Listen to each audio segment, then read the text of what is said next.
विद्यार्थ्यांनो, आपण याआधी नाम सर्वनाम हा घटक अभ्यासला. आज आपण मराठी व्याकरणातील विशेषण हा घटक अभ्यासणार आहोत. शिक्षिका डॉक्टर वैशाली शांताराम शिंदे, कमला नेहरू कन्या विद्यालय, नंदुरबार. वर्ग इयत्ता 5वी. विषय मराठी, घटक व्याकरण, उपघटक विशेषण. आता मी सुरुवातीला तुम्हाला काही उदाहरणे देते. या उदाहरणांचे तुम्ही नीट निरीक्षण करायचे आहे. चांगली मुले, काळा कुत्रा, हिरवे रान, 5 टोप्या, त्याची पिशवी, खूप लोक. वरील शब्दसमूहामध्ये चांगली, काळा, हिरवे, 5, त्याची, खूप हे शब्द त्यांच्या पुढे येणाऱ्या नामाबद्दल विशेष अशी माहिती सांगतात, म्हणून त्यांना विशेषणे असे म्हणतात. आता या ठिकाणी आपण विशेषण आणि विशेष्य या दोघांमधला फरक समजून घेणार आहोत. विशेषण ज्या नामाबद्दल विशेष अशी माहिती सांगते त्या नामाला विशेष्य असे म्हणतात. आता वरती जे उदाहरण दिलेले होते त्यामध्ये मुले, कुत्रा, रान, टोप्या, पिशवी, लोक ही विशेष्ये आहेत. विशेषणाचे एक वैशिष्ट्य असं असतं की ते नामाबद्दल विशेष अशी माहिती सांगतात व त्याचबरोबर नामाने सूचित केलेल्या वस्तूंची संख्या सुद्धा कमी करतात. उदाहरणार्थ टोप्या या शब्दाने जितक्या वस्तूंचा बोध होतो त्याहीपेक्षा कमी वस्तूंचा बोध होऊ शकतो. म्हणजे थोडक्यात विशेषण नामाबद्दल विशेष माहिती सांगते. ज्या नामाबद्दल विशेष माहिती सांगितली जाते त्याला विशेष्य असे म्हणतात. चांगली मुले या उदाहरणातील चांगली हे विशेषण आहे आणि मुले हे विशेष्य आहे. काळा कुत्रा यामध्ये विशेषण कोणतं येईल बरं? काळा की कुत्रा? काळा, बरोबर. आणि कुत्रा हे विशेष्य आहे. हिरवे विशेषण, रान हे विशेष्य, 5 विशेषण, टोप्या हे विशेष्य. अगदी बरोबर. आता आपण विशेषणाची व्याख्या पाहूया. नामाबद्दल विशेष माहिती सांगणाऱ्या विकारी शब्दाला विशेषण असे म्हणतात. मग विशेषणाचे 3 प्रकार पडतात. पहिला प्रकार आहे गुणविशेषण, दुसरा प्रकार आहे संख्या विशेषण आणि तिसरा प्रकार आहे सार्वनामिक विशेषण. मग त्यामध्ये आपण सर्वात आधी पहिला प्रकार अभ्यासू, तो आहे गुणविशेषण. ज्या विशेषणाच्या योगाने नामाचा कोणत्याही प्रकारचा गुण किंवा विशेष दाखविला जातो त्याला गुणविशेषण असे म्हणतात. यासाठी आपण उदाहरणं पाहू.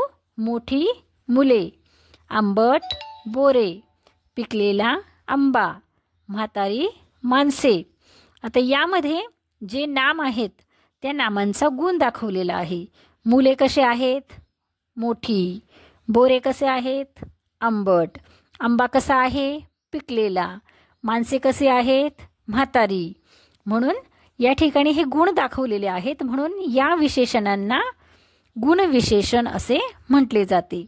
आता आपण दुसरा प्रकार अभ्यासू, संख्या विशेषण. नामांची संख्या दाखविणारे जे विशेषण असते त्याला संख्या विशेषण असे म्हणतात. उदाहरणार्थ 10 मुली, 14 भाषा, 60 रुपये, पहिला वर्ग, 8वी इयत्ता, चौपट फळे, 10पट रुपये, पुष्कळ लोक, काही मुले.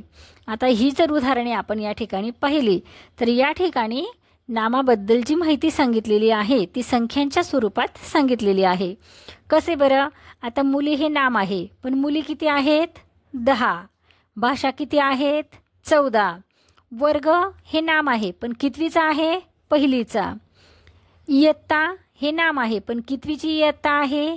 8वीची. फळे कसे आहेत? चौपट. रुपये किती आहेत? 10पट.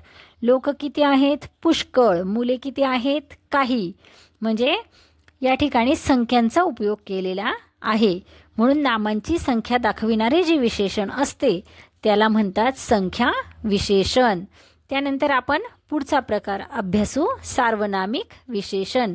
सर्वनामांपासून जे विशेषण तयार होते त्याला म्हणतात सार्वनामिक विशेषण. उदाहरणार्थ, हा मनुष्य, तो पक्षी, माझे पुस्तक, तिच्या साड्या, असल्या झोपड्या, कोणता गाव. आता ही उदाहरणे जर आपण अभ्यासली तर बघा, यामध्ये हा, तो, मी, ती, असल्या, कोण ही सर्वनामे आहेत. परंतु सर्वनाम हे नामाच्या ऐवजी येत असते. पण वरील शब्दांमध्ये जर आपण बघितले तर सर्वनामांच्या पुढे नामे आलेली आहेत. ती आता सर्वनामे राहिलेली नाही, तर ते त्यांच्या पुढे आलेल्या नामाबद्दल विशेष माहिती सांगत आहेत. म्हणजे ते विशेषणाचे कार्य करत आहेत. म्हणून सर्वनामांपासून बनलेल्या अशा विशेषणांना सार्वनामिक विशेषण असे म्हणतात. आता या ठिकाणी मी तुम्हाला सरावासाठी काही उदाहरणं देणार आहे. खालील उतार्यातील विशेषण ओळखा व त्यांचे प्रकार योग्य त्या ठिकाणी भरा. आता या ठिकाणी पुढच्या स्लाइडमध्ये मी तुम्हाला काही तक्ते दिलेले आहेत. गुण विशेषण आहे की संख्या विशेषण आहे की सार्वनामिक विशेषण आहे, त्यामध्ये तुम्ही या उतार्यातील जे विशेषण आहे ते ओळखायचे आहे आणि ते तक्त्यांमध्ये भरायचे आहे. तो उतारा मी तुम्हाला या ठिकाणी वाचून दाखवते. अनेकांना अनेक कारणांसाठी नेपोलियन आवडतो. कोणाला तो एक अद्वितीय योद्धा म्हणून आवडतो, कोणाला तो देशभक्त म्हणून आदर वाटतो. मला मात्र तो निराळ्या कारणामुळे आवडतो. त्याची झोप हुकमी होती. तो रणांगणावर घोड्यावर बसल्या बसल्याच 5-10 मिनिटे झोप काढत असे. बघा विद्यार्थ्यांनो, या ठिकाणी आज आपण विशेषण हा घटक अभ्यासला. नामाबद्दल विशेष माहिती सांगणारा शब्द म्हणजेच विशेषण. त्याचप्रमाणे आपण विशेषणांचे प्रकारसुद्धा अभ्यासले. गुण विशेषण, संख्या विशेषण आणि सार्वनामिक विशेषण. आता पुढच्या तासाला आपण क्रियापद या घटकाचा अभ्यास करूया.